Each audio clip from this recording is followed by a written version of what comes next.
Welcome to another episode of the Prep Coach podcast. MG is here, but he's not here. He's on a laptop screen over here. I'll just rotate you. I'm here. But he's sick and doesn't want to infect us at the moment. But you had a big event on yesterday, and that's probably what's done you a little bit, eh? Yeah, so I'll apologise for my voice in advance to everybody that has to sit through it. But the girls are sick sort of like start of last week. Kids are so resilient, man. A couple of days, totally came good. Me felt a little bit, I felt a little bit, but I wasn't really that sick with my throat. And started to lose my voice a little bit. And on Sunday, I actually could not talk at all.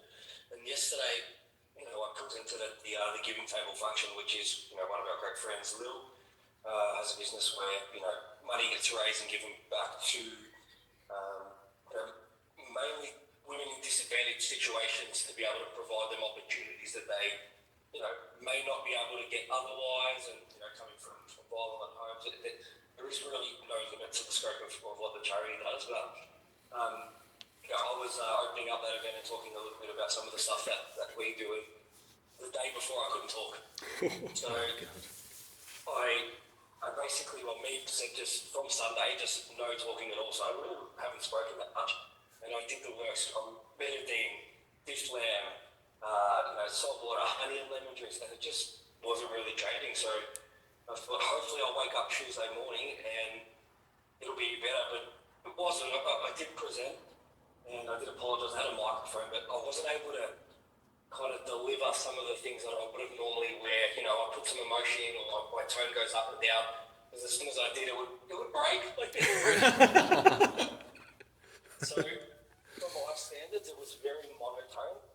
I got some lovely feedback, but hopefully I'll get the opportunity to do it all again very, very, very soon. But yeah, it's a great cause, and if anyone's got some time and wants to look at something that's worth getting behind, especially in the space of females getting more opportunities, have a look at the giving table through Lily Armstrong. It's a great initiative. But yeah, hopefully I'll be doing a few more. But I'm back. I just sound terrible. I actually feel totally fine now, which is wild. But I just didn't want to. I didn't want to have to look at Scotty and him thinking, "Oh, fucking this guy is here."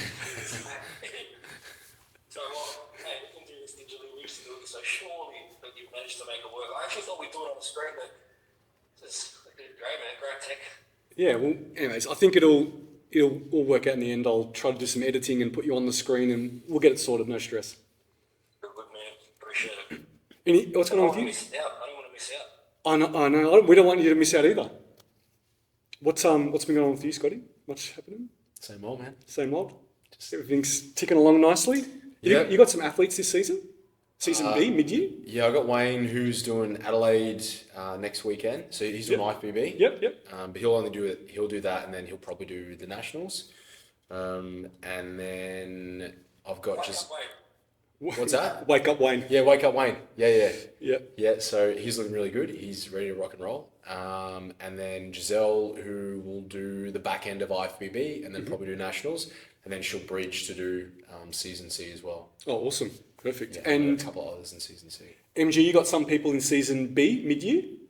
Yeah, so I'll be in Adelaide with Scotty. I've got Rebecca doing bikini, which is also in the next week. Chloe debuts with IFBB, it's going to be freaking awesome. And Trista's doing fit model as well. I did a post on her the other day. Yes. I've spoken about her changes once before. Yeah. And that picture just kind of, and that wasn't like where we started. That's literally just since pulling her last season till now, and it's like crazy changes, man. So I'm excited to see her on stage. And of course, we've been to plenty of IFBB shows, but it's my first time going to one of the Natty shows, so I'm looking forward to it. Oh, awesome. Yeah. I've got 2 athletes in that show as well, so we'll all be there. It'll be awesome. It'll be good fun on the 5th of July. Sounds. All right. You want to get through some questions? We've got a fair few. Please. Let's do it. What are the biggest mistakes competitors make in the final 4 weeks of prep? Maybe start with you, Scotty. Maybe some things that competitors do that they shouldn't be doing in the final 4 weeks. I think if there's competitors that are digging really hard and potentially experiencing heightened levels of hunger, tending to volumize meals and lean into sugar-free beverages and just trying to make everything as big as possible, causing distension. And that also causes flux in your scale weight data as well, because you're not getting that consistency with, eating the same foods. There's an element of, well, I prefer having that rigidity because it just gives your scale weight data more correlated powder composition change, because if you're eating the same foods, you're ideally sleeping the same amount, there's less variance, there's less noise. So I think that's definitely one of them. I think people seeing where other people are, potentially doubting where they are, and then doing extra, like, I did a bit of extra cardio, or I did a little bit of, something that's different, that's outside of what's planned, and sort of deviating on that front. And a lot of the times that just doesn't lead to a good result. So I think having your instructions that you're following from your coach, being in constant dialogue, they're probably the biggest ones. And social media ties into that. I think everyone is comparing themselves to someone else, but equally that's what the judges do on the day. So for me, and I've always been public on this, is just don't even go on Instagram. Just focus on doing what you can do. I think it's actually good to try and find something that might even be a different hobby outside of bodybuilding. Take up Lego or watch a new TV series, something that is able to, something that helps me personally a lot whenever I'm in prep, to remove myself from that bubble. Kids are a great way to do that. Have a baby, that'll give you something to do. But yeah, I think just trying to have something and being able to just compartmentalize everything so that it's not as consuming as what everyone thinks. But as a first-time competitor, it definitely feels like it's the be-all of everything. Yep. I think I agree with everything that you said. Only other thing I could add that you haven't said is sometimes people get worried that they're not enjoying training anymore. Towards the back end of prep, a lot of things feel like a chore, and they start to be worried. They're like, oh, I'm not enjoying my training. I'm not enjoying this. Sometimes it just happens, and it's just part of the process. And sometimes you just feel like a box ticker. You just, that final month, wherever it is, couple of weeks, sometimes you just feel like, I'm just a robot, I'm just ticking boxes. I'm not really enjoying every single component of it. And that's okay. And sometimes for some people, that's completely normal and it happens. I would even say that's to be expected, because if you think about contest prep objectively, you're trying to perform optimally in a suboptimal environment, not just in a suboptimal environment as far as low energy availability, but body composition wise, you're highly susceptible to immunosuppression, so the risk of getting sick. You're eating less, you're super lean, and you're trying to train as hard as you can to retain tissue. You've got no energy at all. It would be really surprising. I mean, there's some sessions that you really look forward to, but deep down, I'm sure if you had the option to just not go in and work out, it does feel like an arduous task, but that's just the physiological adaptation to what you're experiencing. And of course, with that comes the psychological adaptation of, I really don't want to get on the bike and do an hour of cardio. Like, I would rather sit on the couch, or I'd rather eat some food, but that's part and parcel of it. So that's very normal. And that's why we always talk about post-prep, putting food back in, pulling back on training, pulling back on that volume, so that usually around that sort of 4 to 6 week mark, it's like, oh, I'm actually looking forward to training again, because you're well fed, you're able to be recovered, versus every day in prep you wake up and you're sore, you're tired, you're grumpy. So I would say that it's very, very normal to be experiencing that. Yeah. What about UMG? Any mistakes that competitors make in the last couple of weeks of prep?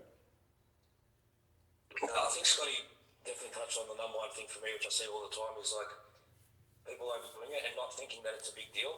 Both sides, he touched on that little bit extra cardio that is happening all the time, but even some of the things that you find out later is like, oh, I actually didn't have my last snack, or I didn't, I went 100 calories under, and then, they're going beautifully for week 12 out, all the way down to week 5 out, and then, weeks 4 and 3, you expect it to go the same, and you start to see a plateau, and you think, like, if everything was right, it should be continuing, but, what you find out later is they'd already made those moves that you thought you were going to make now, because they pulled things or did extra early, and, now it's like, is the trade-off worth it to go even harder to try and get the result that you would have gotten had you just have stuck to the original plan, versus, potentially running them a little bit further into the ground. So, we talk about it all the time, more is not always more, especially in this game.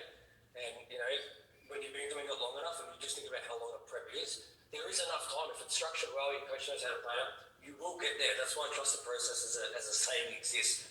but don't make unnecessary moves because you think you know better. When you're probably just giving away future results for nothing.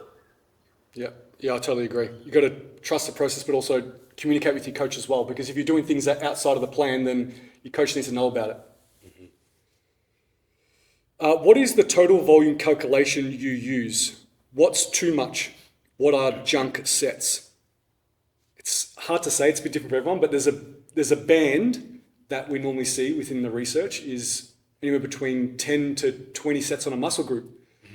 Where what's optimal for you might be different for everyone else, but it's pretty much in there, and you train and you see if you recover, and if you recover, then you put in a little bit more and you're going from there. Obviously, some muscles, if they're a weak point, they're going to require more towards the top end of that.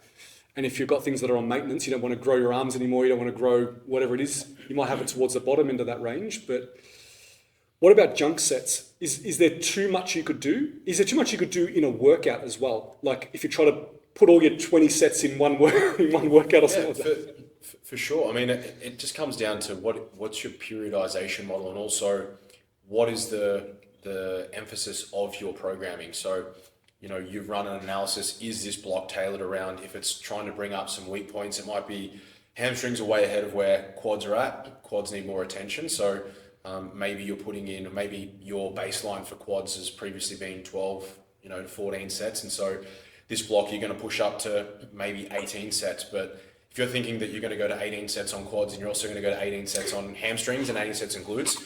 So typically when you're adding more from one area, you're also taking from another. And that's the same with upper body. If you're focusing, say, more on, chest, horizontal, pressing based movements, thinking that you can just add more there and then also add more at shoulders and just doing more is not the answer. You've got to, again, there's a recovery ceiling for everyone, and it's really individualized. Where that ceiling lands is going to be bespoke to the individual, and also what their training history is. And the advantage of working with athletes for a long period of time, you learn where that threshold and where that ceiling is.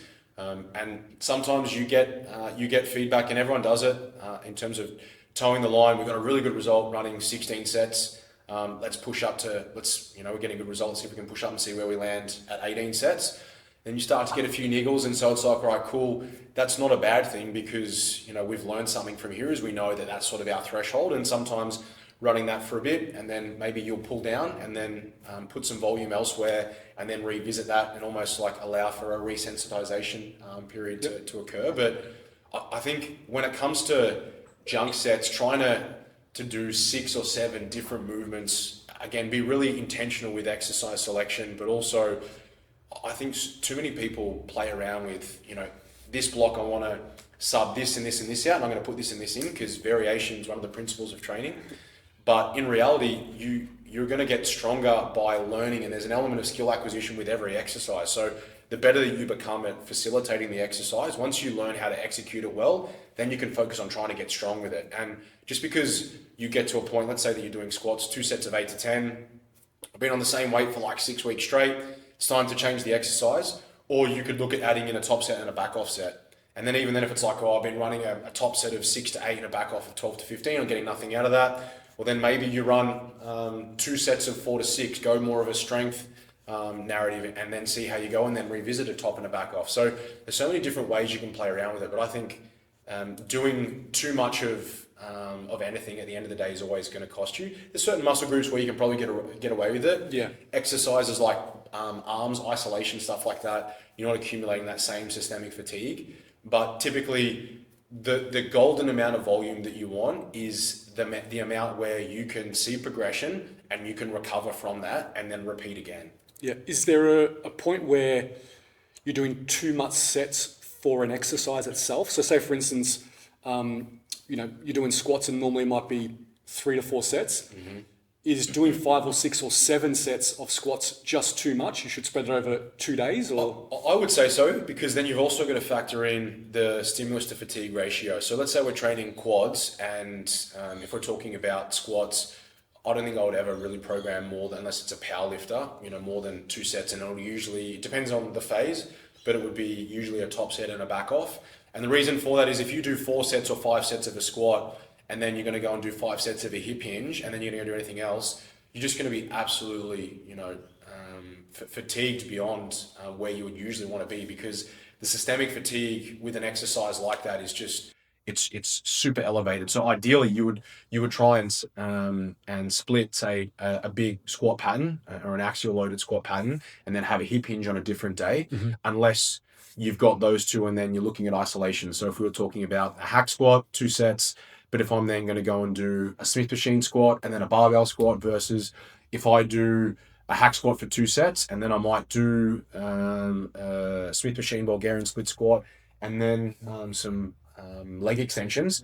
Again, we're looking at the stimulus to fatigue. Hack squat's the hardest, and that requires the most amount of energy from a systemic fatigue perspective. So we stick that first. Again, Smith machine Bulgarian is still taxing, so we factor that in, but we can tolerate that. And then a leg extension, you could do 8 sets of that, and I'm sure it would be fine, because, and that's where in some instances where you can accumulate unnecessary volume. But I think most people, to put it bluntly, just don't really train hard enough. They don't train to where proximity to failure lies. We know in the research, most of the time, people's perception of where failure is usually between 5 and 6 repetitions away from that. And we know that as long as you're within roughly 3 RIR, ideally 1 to 2 is where we want to be in terms of maximizing hypertrophy adaptation. But if we're within that sort of 1 to 3 range, we'll be okay. But if you think you're training to 1 RIR, but in reality you're 5 or 6 away, and then we're saying to someone, as long as you're within 2 or 3, they're like, I reckon I've left 3 on the table there. And maybe you've left 9 or 10. Yeah, maybe you have. In which case, you wonder why we're not seeing growth. And that's why, we always speak about the importance of sending and getting video analysis to not just look at the biomechanics, but also to look at the intensity. Yeah, definitely. MG, if you were to increase someone's volume, increase someone's sets, say for instance you wanted to add 3 more sets to quads for the week, would you add 1 set per exercise and like sprinkle it, or would you just add in another exercise that had 3 sets on it? Just depends, man, on so many things, like time, like do they have the capacity to do what I want them to do. But I think for me, I'm always looking at, like, we used to see this a lot. Remember, like, you'd have a console and it was like 5 exercises, 6 to 8 sets on everything, and you think, like, we don't see it as much anymore, right? Because we used to speak about it years ago. I certainly haven't seen it as much as I used to, but like, I'd say something to them like, oh, what was set 5, 6, 7, and 8 like? And how often you get answers like, half the time I didn't even actually do them, or like, that they were leaving so many in the tank because they still had to leg press, hack squat, and do all these additional things. So for me, when I think about like junk volume, it's like, is the exercise still, getting you closer to the objective? And if you're doing so many sets that your head's just not in it anymore, that can also be classed as junk volume. But if I'm adding sets, it's like, where are they going to get the most bang for their buck? It's like, right, they're doing 2 sets of hack squat. They could probably tolerate a third, but if I'm adding 3 sets, they can't go from 2 to 5.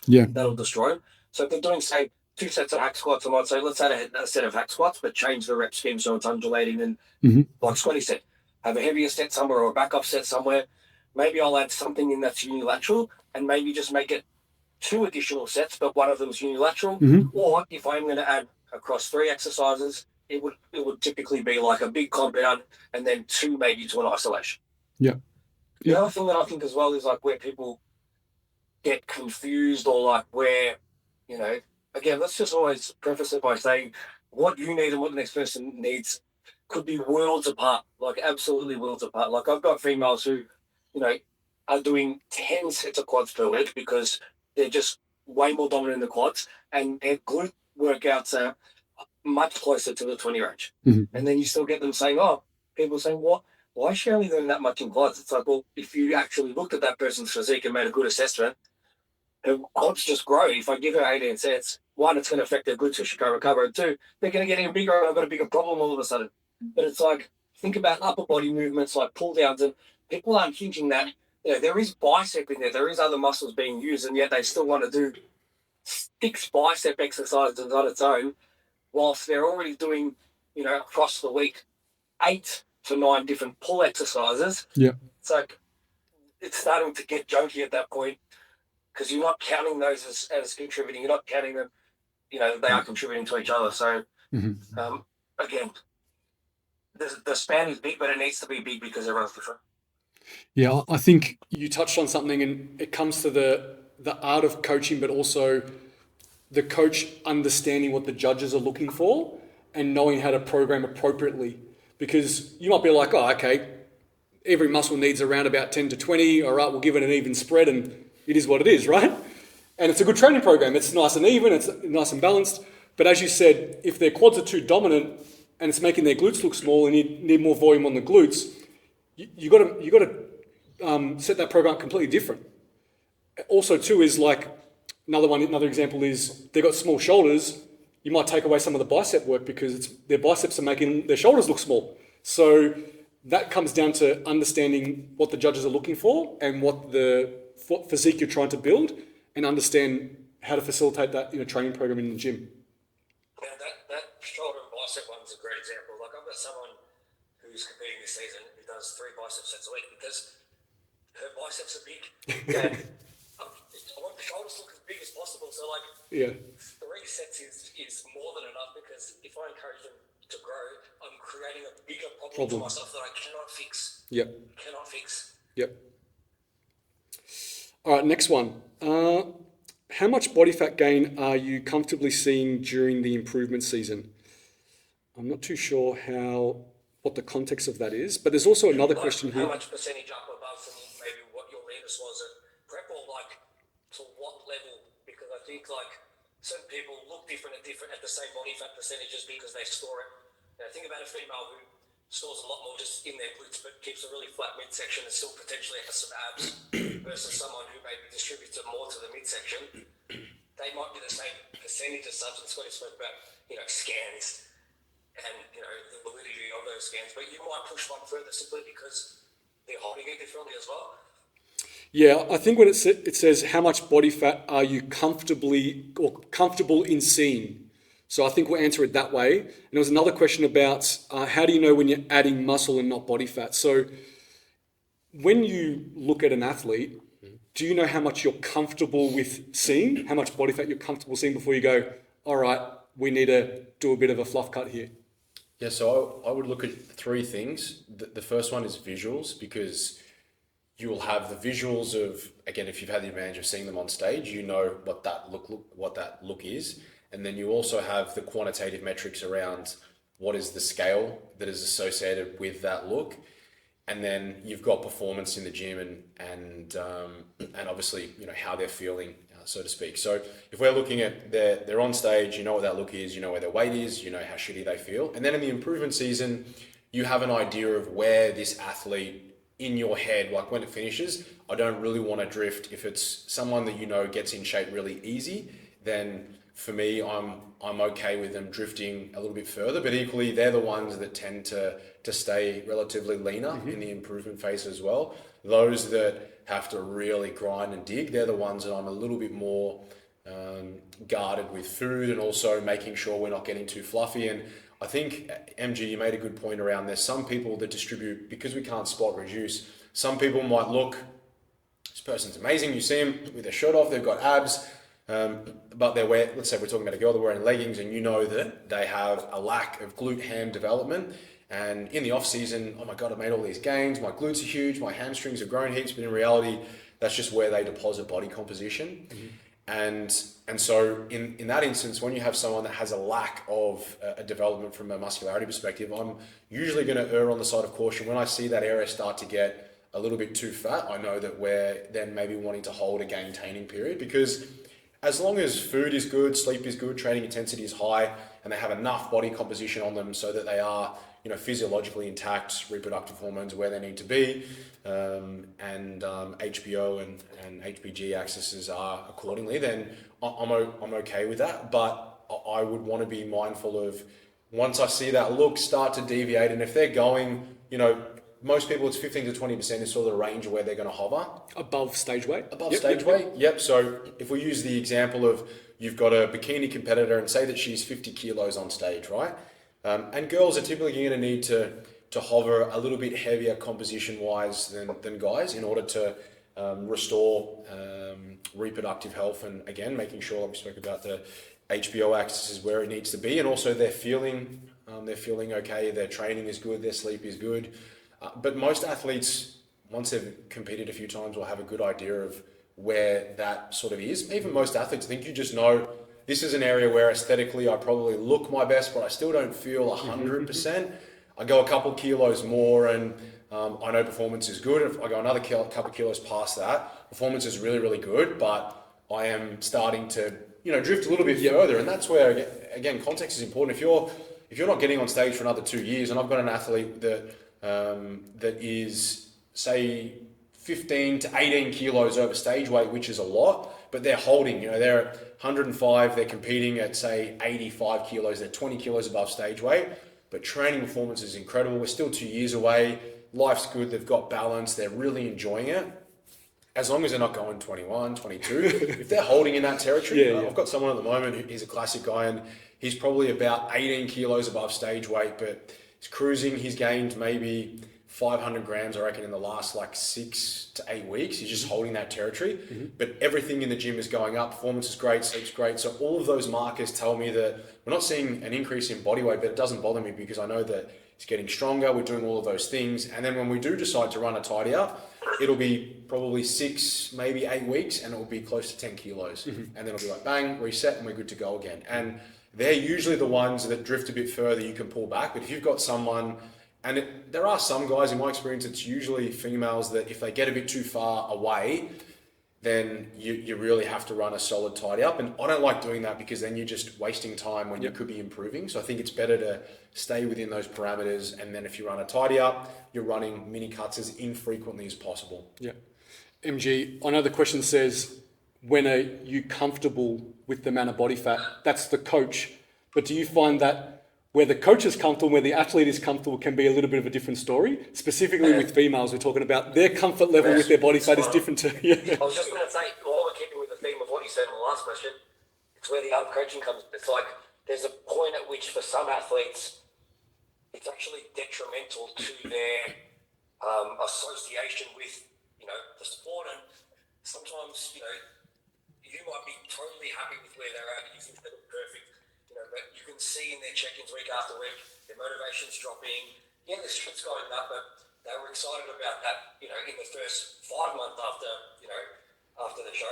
Now at month 8, month 9, you can see that the strength not as exciting as it was then, and the check-ins are starting to feature some signs of potential adherence drop off because of being a little bit heavier. And I think anyone that's done it for a long time, I'm sure we've all, put our hands up and said, we've probably put someone into a mini cut slightly sooner than we may have liked, purely to keep that person on track and motivated to continue to push through for the next phase, knowing that it wasn't necessarily going to be detrimental in any way, other than, sure, they might miss some potential gains, but it was a better trade-off than continuing to push them in that uncomfortable phase. And it is uncomfortable to be there for a lot of people. Because ultimately you've now kept them motivated and on board for a lot longer. I know I've certainly done it, and not to a point where I'm going to put someone in 6 months early, but I've pulled cut phases forward 4, 5, 6 weeks just because I could see those signs starting to creep in, and I knew that person needed that next, I suppose, challenge. Yeah, and sometimes you play that with an athlete to say, all right, we'll start this early, but then after that, we've got to commit to this much time of an improvement season. So you sometimes you barter with them a little bit, but also sometimes you do the flip side where you're like, we're not ready yet. You need to trust the process. We need to keep going down this. I'm comfortable with how you're looking. You're progressing. I know you might feel uncomfortable, but it's all for good reason. And sometimes you need to talk them into staying the course as well. Yeah, it's rarely the ones who actually need it. Mm-hmm. Yeah. And it's also sometimes some of the more experienced athletes too. So nobody's, I suppose, safe. Having done it for a long time doesn't necessarily mean that you just don't get uncomfortable anymore. Mm-hmm. You always get uncomfortable. Yeah. And I think it's kind of the beautiful thing about this sport is you can be one of the greatest or you can be new. The challenges are always there. Yeah. Whether you're building, whether you're prepping, and I think for most of us, that's why we keep coming back.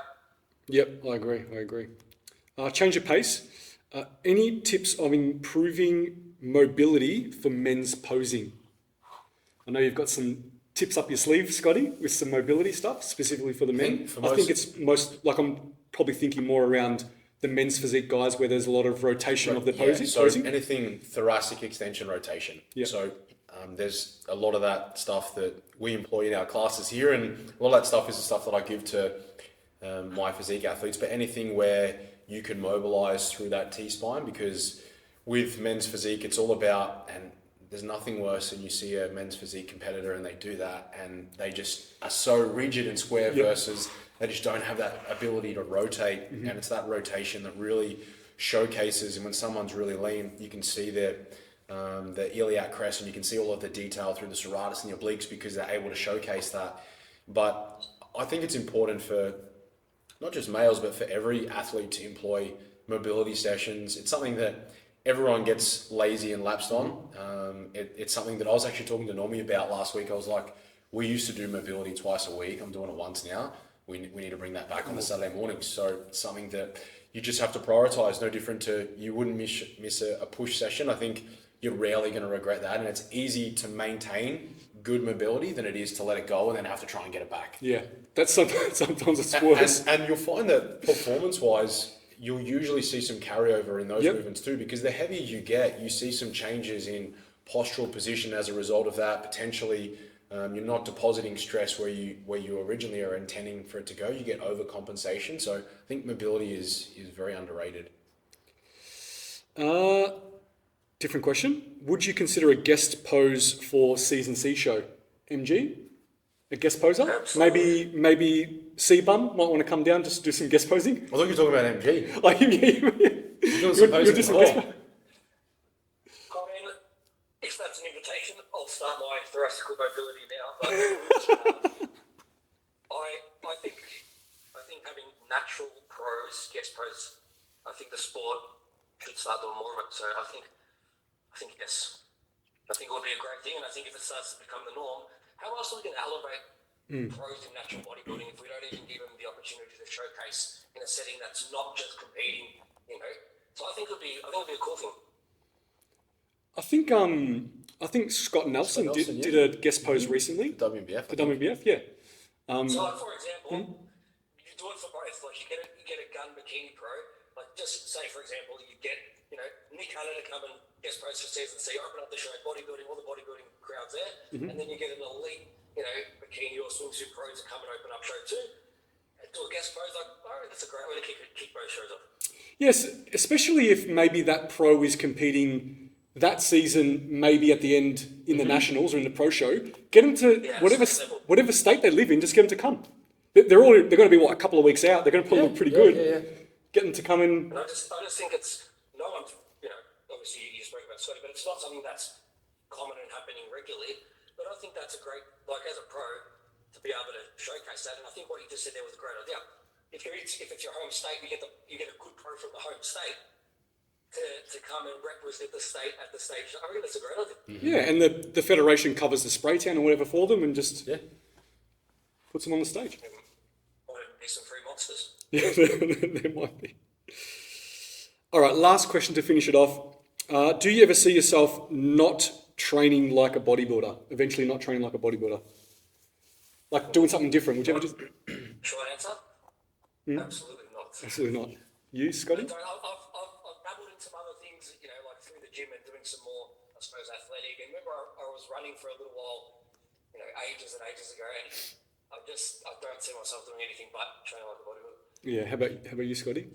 Yeah, I think once I'm done, I'll always lift weights because I love it, but I think I'll move over to being more of a hybrid athlete. On my bucket list, I want to do an Ironman marathon. Oh, really? Just things to say that I can just do them. Oh, Scotty, I'll coach Evie for her first show then because you'll be doing CrossFit. So you'll never see me doing CrossFit.